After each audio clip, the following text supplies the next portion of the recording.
She opens her mouth with her tongue hanging out. She looks like a dragon, dude. Yeah. She really has pulled it in as far as her defensive behaviors, and she's really staying in that little window of thinking where she's just observing you and just, you know, being aware, but she's saving herself a lot of stress.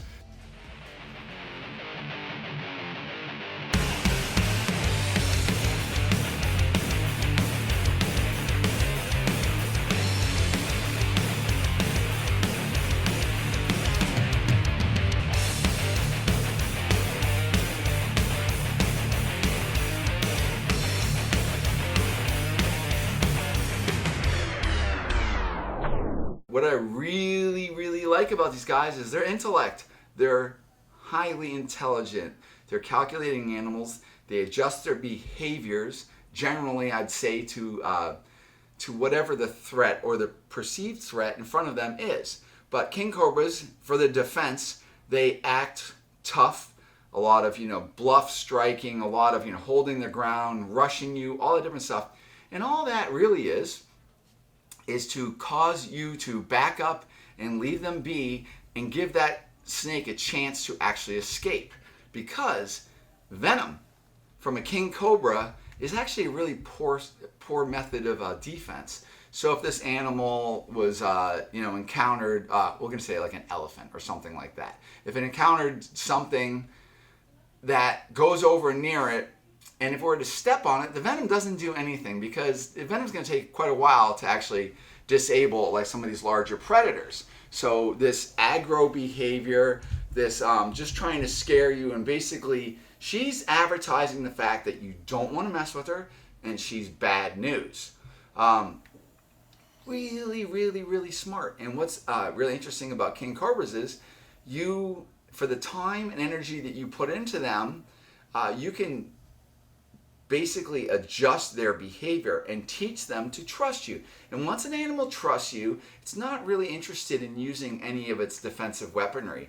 So biting and such like that, that starts going to the back seat, where these animals are just highly inquisitive, very interested in what's going on, super aware of what's around them. So she's going back and forth between Donny's camera and myself to try to see what the problem is. I've been working on socializing Lilith, and I can't say that every episode, you know, when we're handling her, everything goes where you can predict her behavior. But what's really good is the things that she used to do, like biting hooks and going crazy. Well, we're just talking about just cobras. No!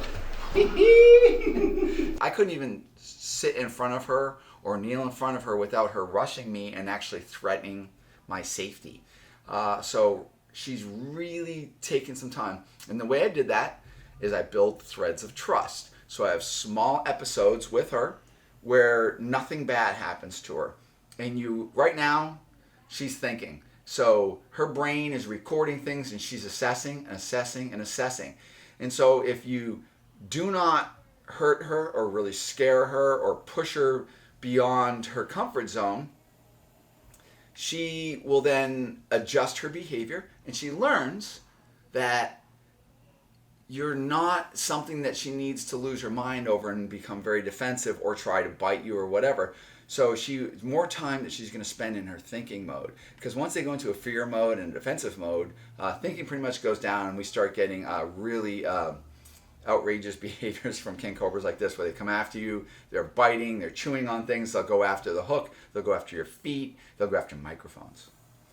And so another thing we're showing Lilith's right eye. So everybody might know the story of Lilith. Lilith is a wild collected animal, and she was collected maybe when she was 5 foot or so. And she's so unique. Blue-eyed Lucis king cobra is pretty much unknown. And so when they had this animal, I think there was a lot of interactions with her, and then they took her, at one point it looked like her disposition was pretty decent. But by the time I actually got Lilith, she was a living nightmare. She was super aggressive, would literally, you know, rush you, come after you, and she had gone through a lot of stuff. So basically she learned to dislike people intensely, and not trust us. So that manifests its way by her protecting herself and going into a very defensive behavior and protecting herself. Okay, so Lilith was eating wild-caught snakes that were heavily parasitized. So when I got Lilith, just getting Lilith here alive was amazing, and I'll tell that in a second. But now getting her to feed, and these are naturally snake eaters and also lizard eaters. But Lilith really was pretty interested in eating snakes. So getting her comfortable enough where she was eating reliably, so that was the first thing. So just getting settled in. She came to me on a Thanksgiving Day of all things, when the airport was almost closed. And what happened was they shipped the animal and they shipped her to the wrong airport. Now, there was no heat packs. She was cold. When she came out of the bag, it was a really good chance she was going to be dead. And I'm not like, I literally was terrified. I was like, oh my God, this is like the worst thing ever. And that was roughly 2 Thanksgivings ago. So Lilith had a significant parasite load. And I didn't really know how to gauge that. And the type of parasites that she have are really pretty gnarly. So I started a light worming, because when you worm a snake like this, you're literally poisoning the animal enough to tox the parasites out, but not essentially kill her. So she has a significant parasite load, and if I were to kill them too rapidly, the dying bodies of these parasites could basically poison her. So she could toxoplasmosis. She could get some kind of blood-borne die off of toxins or whatever. As these parasites are decaying in her bloodstream, it could overwhelm her.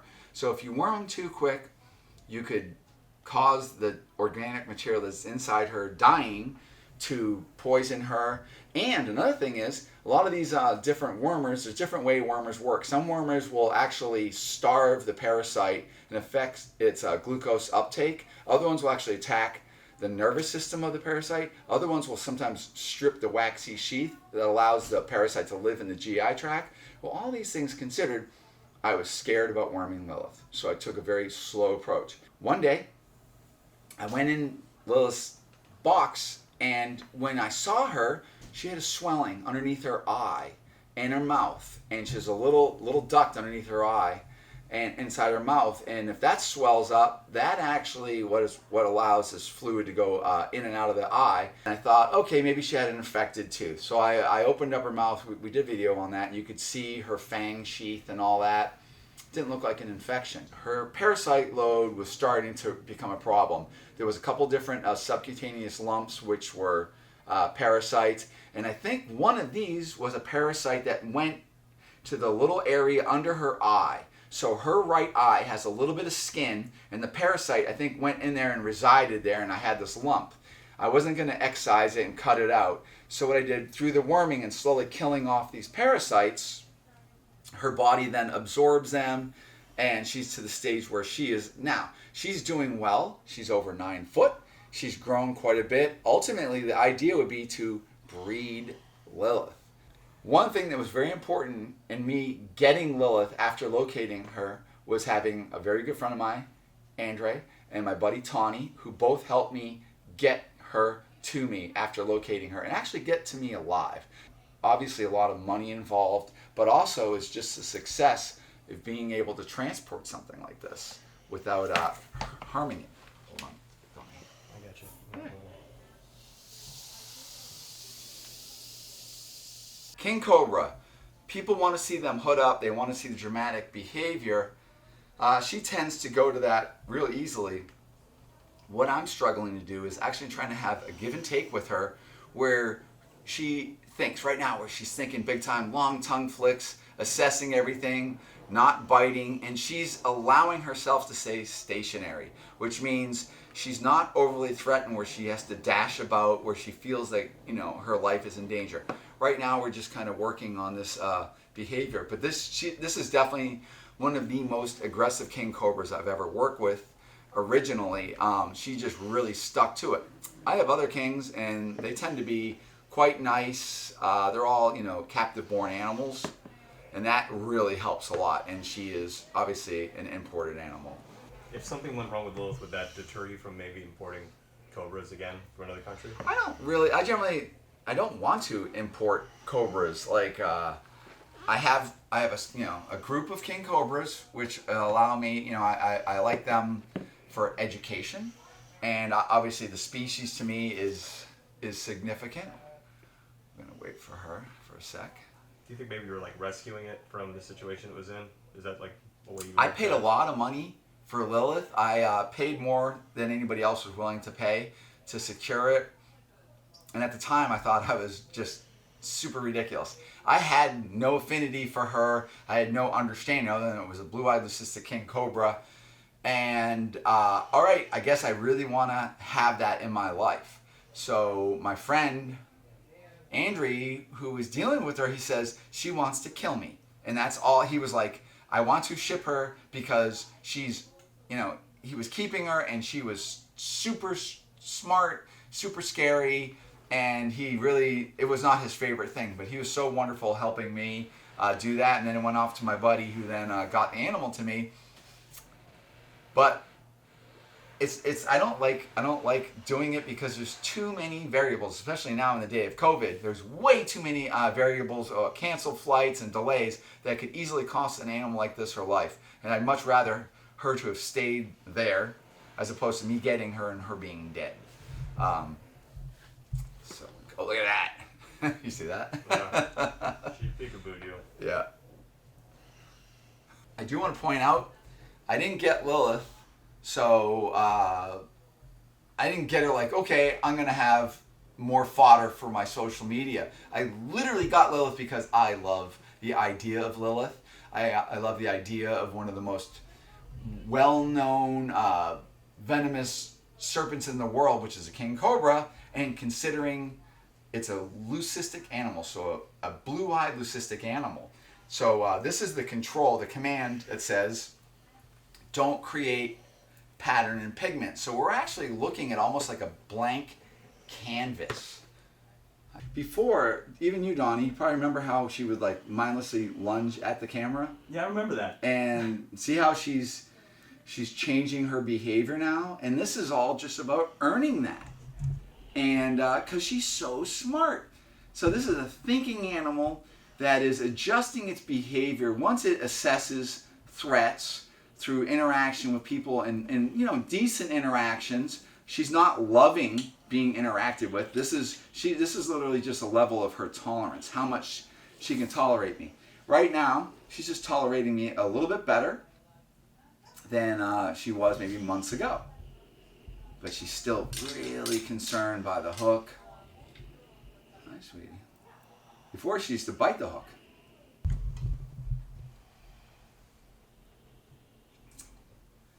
So to me, Lilith is the top. I don't think I'm ever going to have another significant animal that could ever beat or even match the importance of Lilith to me in my heart. And this is, I'm an animal lover. I don't just love snakes or lizards. I love all sorts of animals. But what she represents to me is so much like a little kid's dream of keeping these animals and including them in my life and being able to breed them to the point of having something that nature made. This animal is so spectacular, and it's a genius. And I get to include this in my life and really appreciate her. I also want to point out there was a time where I actually thought possibly Lilith might die.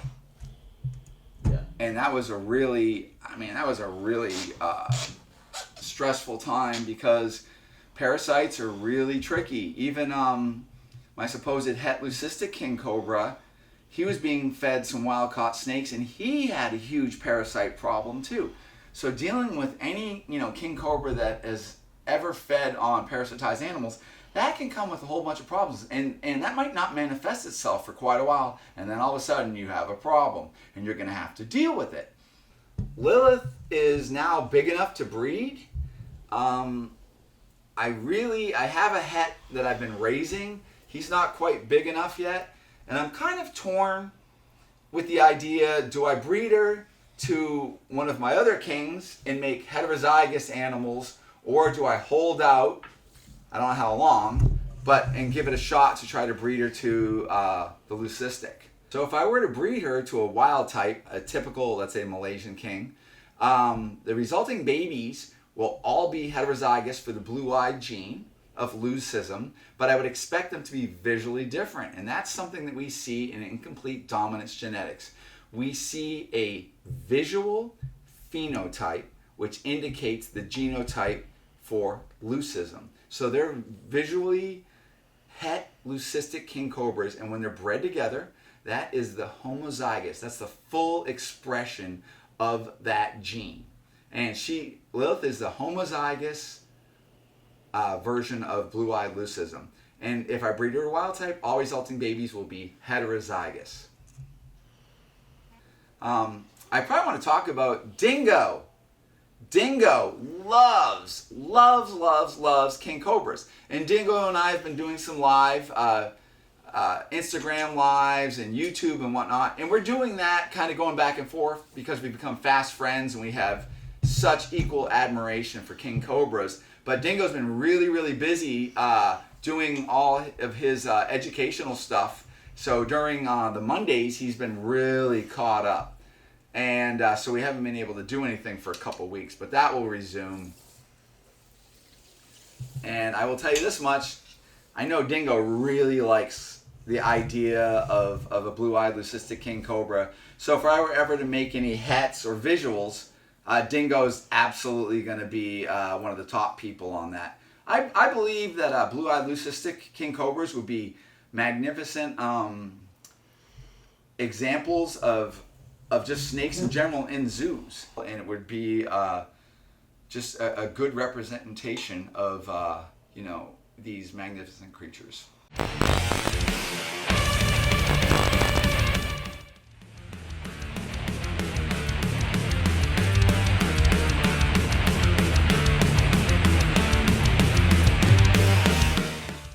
I gotta turn my camera on, dude.